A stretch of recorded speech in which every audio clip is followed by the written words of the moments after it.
नमस्कार दर्शक बंधु आपण को आम चैनल को स्वागत। पवित्र श्रीगुंडीचा बा रथयात्रा उपलक्षे समस्त वृष राशि व्यक्ति विशेष मानू अनेक अनेक शुभेच्छा और शुभकामना। आपणकर जदि वृष राशि होइथाए तेबे एही भिडियोटी को थरे मात्र शेष पर्यंत देखंतु एवं निजर व्यस्त बहुल समय मध्यरु मात्र किछि समय आपण निज पाई दियंतु, निज आगामी भविष्यत विषय रे जानतु। कहीं ना आमर आजिर एही भिडियोटी समस्त वृष राशि लोक मानक पई बहुत अधिक गुरुत्वपूर्ण रही। कहीं गुरुत्वपूर्ण रही भिडियोटी को शेष पर्यंत देखिले निश्चित भावरे जानि परिबे। देखंतु आपणक वृष राशि रे एही श्रीगुंडीचा बा रथयात्रा दिन बुध आसिबे द्वितीय भाव को बा धनर भाव को एवं ता सहित सूर्य गोचर करिवे आपणक राशि तृतीय भाव को, जेउठारे देवगुरु बृहस्पति एवं मंगलंक सहित रही मित्र गृहरे मित्र राशि मानक सहित रही समभाव बनाइबे एवं एही रथयात्रा दिन देवगुरु बृहस्पति अस्त हेबे, शुक्र राशि परिवर्तन करिवे एवं शनि चलन रे परिवर्तन करिवे। मार्गिरु हेबा पई जाउछंती बकरी, जहा फलरे आपणक जीवन रे शनिकर प्रभाव कारणरू बहुत बड़ बड़ परिवर्तन हेबा पई जाउची एवं किछि परिवर्तन आपनकु शुभ फल देव एवं किछि परिवर्तन आपनकु अशुभ फल मध्य प्रदान करि पारे। बे आसंतु जानिबा एही श्रीगुंडीचा बा रथयात्रा ठारू आपनक जीवन रे कोन सब बड़ परिवर्तन हेबाकु जाउची। किंतु भिडियोटी आरंभ करिबा पूर्वरु जदि आपणकर भी वृष राशि होइथाए एवं आपण भी ईश्वर को आंतरिक भक्ति एवं विश्वास करती तेबे भिडियोटी को लाइक करंतु। कमेंट बॉक्स रे जय जगन्नाथ जय माँ लक्ष्मी अवश्य लिखि दियंतु। ता सहित आम सह जोगाजोग करिबा पई वीडियोर मध्य भाग रे एक व्हाट्सएप नंबर टी दिया जाइछि, जो नंबर साहाय्य आपण आम सह जोगाजोग करी निजर नूतन कुंडली प्रस्तुत करि परिबे, कुंडली विश्लेषण कराई परिबे किंबा आपणकर चाकरी विवाह व्यवसाय प्रेम संपर्क शिक्षा स्वास्थ्य संतान को नहीं किछि समस्या रही ताहार सहजरे एवं स्वल्प मूल्य रे समाधान करि परिबे। सेतिपई आपण आम सहित वीडियोर शेष पर्यंत जोड़ी होई रुहंतु एवं व्हाट्सएप नंबर माध्यम रे आम सह जोगाजोग करी खूब कम मूल्य रे आपणक समस्यार समाधान करंतु।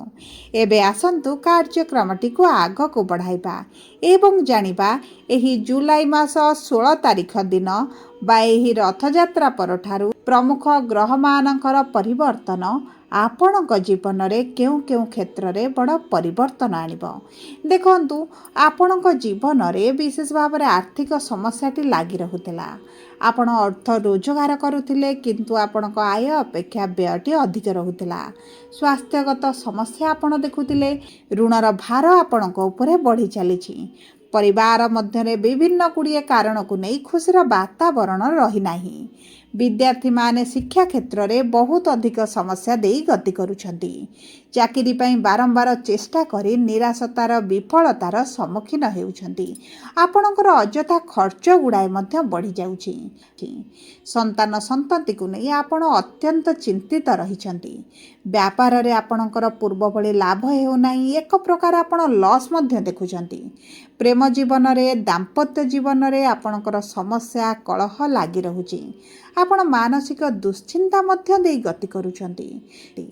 तेबे एही भली जहा भी समस्या आपणक जीवन रे चालुथिला ता एही रथयात्रा श्रीगुंडीचा परठारु दूर हेबा पाई जाउछि। आपणक जीवन रे पुणी थरे धीरे धीरे खुशी फेरिबा को जाउछि। तेबे विलंब न करी आसंतु जानिबा नक्षत्र अनुसार आपणक जीवनर केउ केउ क्षेत्र गुड़िकरे आपणको शुभाशुभ फल प्राप्ति हेबो। सर्वप्रथम जानिबा कृतिका वृष राशि 3/2 वृष राशि व्यक्ति विशेष मानकर नक्षत्राधिपति हेउछंती सूर्य एवं सूर्य विराजमान करिछंती तृतीय भाव रे पराक्रमर भाव रे। एही समय मध्यरे आपण ଆପଣଙ୍କର ଯଦି ଅନଲାଇନ୍ ରିଲେଟେଡ୍ କିଛିଟା କାର୍ଯ୍ୟ ରହିଛି, ଆଇଟି ଫିଲ୍ଡରେ ଏଆଇ ସେକ୍ଟରରେ ଅଛନ୍ତି, ଟ୍ରାନ୍ସପୋର୍ଟ ଏକ୍ସପୋର୍ଟ ଇମ୍ପୋର୍ଟରେ କାର୍ଯ୍ୟ କରୁଛନ୍ତି, ଟିଚରସିପ୍ରେ ଅଛନ୍ତି, କାଉନସିଲର ଅଛନ୍ତି, ହିଲର ଅଛନ୍ତି, ତେବେ ଏହିସବୁ ପ୍ରଫେସନ୍ ଗୁଡ଼ିକରେ ବହୁତ ଅଧିକ ଶୁଭଦାୟକ ଫଳ ପ୍ରାପ୍ତ ହେବ। ଏବଂ ତା ସହିତ ଶୁକ୍ର ଆପଣଙ୍କର ଚତୁର୍ଥ ଭାବରେ ବିରାଜମାନ କରି ଆପଣଙ୍କର ସୁଖ ସୁବିଧା ଭୋଗ ବିଳାସକୁ ବୃଦ୍ଧି କରିବେ। ଦେଖନ୍ତୁ ଚତୁର୍ଥ ଭାବରେ କେତୁ ବିରାଜମାନ ହୋଇଥିବାରୁ ମାନସିକ ଦୁଶ୍ଚିନ୍ତା ରହିବ, ମାଆଙ୍କ ସ୍ୱାସ୍ଥ୍ୟକୁ ନେଇ ମଧ୍ୟ ଚିନ୍ତିତ ରହିବେ, କିନ୍ତୁ ପୂର୍ବ ଭଳି ଆପଣଙ୍କର ସମସ୍ୟା ଗୁଡ଼ିକ ରହିବ ନାହିଁ। ସପ୍ତମାଧିପତି ମଙ୍ଗଳ ତୃତୀୟ ଭାବରେ ଥିବାରୁ ଆପଣଙ୍କର ଭାଇ ଭଉଣୀଙ୍କ ସହିତ ଛୋଟ ବଡ଼ ଝଗଡ଼ା ମନମାଳିନ ମତଭେଦ ମଧ୍ୟ ଆପଣ ଦେଖିପାରନ୍ତି। ଏବଂ ଆପଣଙ୍କ ରସ୍ୟାଧିପତିଙ୍କର ସ୍ଥିତି ଉତ୍ତମ ଥିବା କାରଣରୁ ଆପଣଙ୍କ କର୍ମକ୍ଷେତ୍ରକୁ ସପ୍ତମ ଦୃଷ୍ଟି ପ୍ରଦାନ କରୁଥିବାରୁ କର୍ମକ୍ଷେତ୍ର ଜନିତ ଆପଣଙ୍କ ସମସ୍ୟା ଗୁଡ଼ିକ ଦୂର ହୋଇଯିବ। କର୍ମକ୍ଷେତ୍ରରେ ଉଚ୍ଚ ସଫଳତା ଆପଣଙ୍କୁ ପ୍ରାପ୍ତ ହେବ।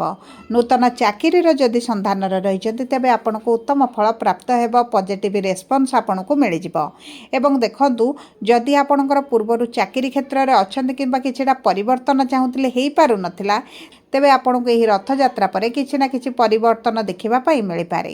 ଏବଂ କର୍ମର ସ୍ୱାମୀ ଆପଣଙ୍କର ଏକାଦଶ ଭାବରେ ଥିବାରୁ ଦୀର୍ଘ ଦିନର କିଛିଟା ଅଭିଳାଷ ମଧ୍ୟ ଆପଣଙ୍କର ପୂରଣ ହୋଇଯିବ।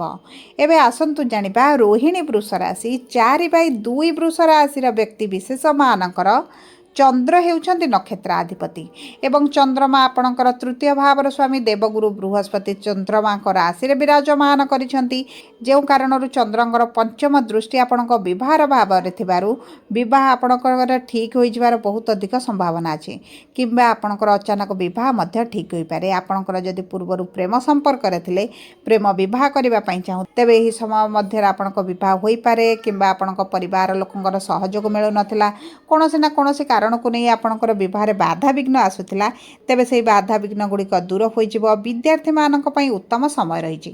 ଶିକ୍ଷା କ୍ଷେତ୍ରରେ ଆଶା ଅନୁରୂପକ ସଫଳତା ଆପଣଙ୍କୁ ପ୍ରାପ୍ତ ହେବ। ଯଦି ଆପଣଙ୍କର ବଡ଼ ସନ୍ତାନକୁ ନେଇ ଆପଣ ଚିନ୍ତିତ ରହୁଛନ୍ତି ତେବେ ଚିନ୍ତାର କୌଣସି ଆବଶ୍ୟକତା ନାହିଁ। ବିଶେଷ ଭାବରେ ସନ୍ତାନଙ୍କ ତରଫରୁ ଆପଣଙ୍କୁ କୌଣସି ସମସ୍ୟା ଦେଖିବାକୁ ମିଳିବ ନାହିଁ। ଭାଗ୍ୟର ଭାବକୁ ଗୁରୁଙ୍କର ସପ୍ତମ ଦୃଷ୍ଟି ଥିବା କାରଣରୁ ଭାଗ୍ୟ ଆପଣଙ୍କର ବଳବାନ ରହିବ।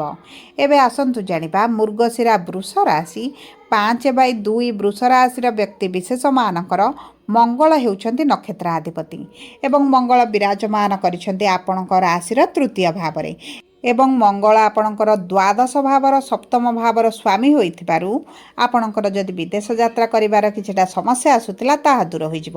ଆପଣ ବିଦେଶ ଗ୍ରସ୍ତ କରିପାରନ୍ତି, ଦୂରଯାତ୍ରା କରିପାରନ୍ତି, ତୀର୍ଥଯାତ୍ରା ଧର୍ମଯାତ୍ରା କରିପାରନ୍ତି, ପରିବାର ଲୋକଙ୍କ ସହିତ କୌଣସି ସ୍ଥାନକୁ ଆପଣ ଯାତ୍ରା କରିପାରନ୍ତି। ବିଶେଷ ଭାବରେ ଏହି ସମୟ ମଧ୍ୟରେ ଗୁରୁ ଆପଣଙ୍କର ଅଷ୍ଟମାଧିପତି ଏବଂ ଏକାଦଶାଧିପତି ହୋଇ ଆପଣଙ୍କ ତୃତୀୟ ଭାବରେ ଥିବାରୁ ଆପଣଙ୍କୁ କିଛିଟା ଅଚାନକ ଧନ ଲାଭ ହୋଇପାରେ କିମ୍ବା ଆପଣଙ୍କ ପୈତୃକ ସମ୍ପତ୍ତିକୁ ନେଇ ଯଦି କିଛିଟା ଡିସ୍ପ୍ୟୁଟ୍ ରହିଛି, ଆପଣଙ୍କ ପ୍ରାପ୍ୟ ଆପଣଙ୍କୁ ମିଳିପାରୁନଥିଲା କିମ୍ବା କିଛିଟା ସମାଧାନରେ ଆପଣ ପହଞ୍ଚି ପାରୁନଥିଲେ, ଏହି ସମୟ ପରେ ଏହି ରଥଯାତ୍ରା ପରେ ଆପଣଙ୍କର ସେହି ସବୁ ସମସ୍ୟା ଗୁଡ଼ିକ ଦୂର ହୋଇଯିବ। କର୍ମକ୍ଷେତ୍ରରେ ଆପଣଙ୍କର ପୂର୍ବରୁ ପେଣ୍ଡିଂ ଥିବା କାର୍ଯ୍ୟ ଗୁଡ଼ିକ ମଧ୍ୟ ଆପଣ ଧୀରେ ଧୀରେ ସମାଧାନ କରିବା ଆରମ୍ଭ କରିବେ। କର୍ମକ୍ଷେତ୍ରରେ ଉନ୍ନତି ଦେଖିବେ। ବିଶେଷ ଭାବରେ ଯେଉଁମାନେ ବ୍ୟବସାୟୀ ଅଛନ୍ତି ବ୍ୟବସାୟୀଙ୍କ ମାନଙ୍କର ଭାଗ୍ୟରେ ବଡ଼ ପରିବର୍ତ୍ତନ ଆସିବ, କିନ୍ତୁ ଆପଣଙ୍କ ସ୍ୱାସ୍ଥ୍ୟକୁ ଟିକେ ଜଗିବା ପାଇଁ ପଡ଼ିବ। ଋତୁକାଳୀନ ସମସ୍ୟାରେ ଆପଣ ପୀଡ଼ିତ ହୋଇପାରନ୍ତି। ଗଳା ତଣ୍ଟି ପାଟିରେ କିଛିଟା ସମସ୍ୟା ଦେଖାଦେଇପାରେ କିମ୍ବା ଆପଣଙ୍କର ଚର୍ମଜନିତ ସମସ୍ୟାରେ ଆପଣ ପୀଡ଼ିତ ହୋଇପାରନ୍ତି। ସେ ଦିଗ ପ୍ରତି ଆପଣଙ୍କୁ ଦୃଷ୍ଟି ଦେବାକୁ ପଡ଼ିବ। ବୈବାହିକ ଜୀବନ ଆପଣଙ୍କର ପୂର୍ବରୁ ଯଦି ଖରାପ ରହିଥିଲା ତେବେ ଆପଣଙ୍କ ବୈବାହିକ ଜୀବନରେ ପରିବର୍ତ୍ତନ ଆସିବ କିମ୍ବା ଆପଣଙ୍କର ବିବାହରେ ଯଦି କିଛିଟା ସମସ୍ୟା ହେଉଛି ତାହା ଦୂର ହୋଇଯିବ। ଆପଣଙ୍କର ପୂର୍ବରୁ ଯଦି କା ଋଣ କରଜ ବୃଦ୍ଧି ଘଟିଛି ତେବେ ଋଣ କରଜ ସୁଝିବା ପାଇଁ ଆପଣ ସକ୍ଷମ ହେବେ, କାରଣ ଆପଣଙ୍କର ରୋଜଗାରରେ ନିଶ୍ଚିତ ଭାବରେ ବଢ଼ୋତୀ ହେବ। ଆପଣ ଏକ୍ସଟ୍ରା ରୋଜଗାର କରିବେ, ଏକ୍ସଟ୍ରା ଇନକମ୍ କରିବେ, ଯେଉଁ କାରଣରୁ ଆପଣଙ୍କର ଆର୍ଥିକ ସ୍ଥିତିଟି ସ୍ୱଚ୍ଛଳ ହେବ। ଏବେ ଆସନ୍ତୁ ଜାଣିବା କ'ଣ ରହିଛି ସହଜ ପ୍ରତିକାର। ପ୍ରତ୍ୟେକ ଦିନ ପ୍ରାତଃ ସମୟରେ ସୂର୍ଯ୍ୟଙ୍କୁ ଜଳ ଅର୍ପଣ କରନ୍ତୁ, ଆଦିତ୍ୟ ହୃଦୟ ସ୍ରୋତ ପାଠ କରନ୍ତୁ ଏବଂ ଶୁକ୍ରଙ୍କର ବୀଜ ମନ୍ତ୍ର ଜପ କରନ୍ତୁ। ଛୋଟ କନ୍ୟାମାନଙ୍କୁ କିଛିଟା ମିଠା ଜାତୀୟ ଜିନିଷ ଖାଇବା ପାଇଁ ଦିଅନ୍ତୁ କିମ୍ବା ଶୁକ୍ରବାର ଦିନ ସବୁଜ ରଙ୍ଗର ଜିନିଷ କିଛିଟା ଦାନ କରନ୍ତୁ ଏବଂ ଚେଷ୍ଟା କରନ୍ତୁ ମହାଦେବଙ୍କର ଉପାସନା କରିବା ପାଇଁ, ମହାଦେବଙ୍କର ପୂଜାର୍ଚ୍ଚନା କରିବା ପାଇଁ, ଓಂ ନମଃ ଶିବାୟ ମନ୍ତ୍ରଟିକୁ ଜପ କରିବା ପାଇଁ ଏବଂ ଛୋଟ ପକ୍ଷୀମାନଙ୍କୁ କିଛିଟା ଖାଇବାକୁ ଦେବା ପାଇଁ। ଆପଣଙ୍କ ପାଇଁ ଅତ୍ୟନ୍ତ ଶୁଭଦାୟକ ରହିବ। ଯଦି ଆପଣଙ୍କର ବୃଷ ରାଶି ହୋଇଥାଏ, ଭିଡ଼ିଓଟି କିଭଳି ଲାଗିଲା କମେଣ୍ଟ ବକ୍ସରେ ଲେଖି ଜଣାନ୍ତୁ।